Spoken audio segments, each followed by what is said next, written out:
responsible in voting for the right people. So every one of us have to work and convince others that our future depends on who we are voting for. But anyway, I will want to introduce myself more. I together with our SEC chair, were the first chairman and president of Sharefield.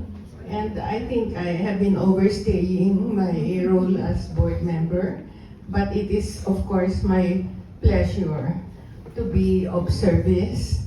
And hopefully, as Sharefield, we too will enlighten our corporate investors to really study what they invest in, and they should invest in companies that will contribute to national development.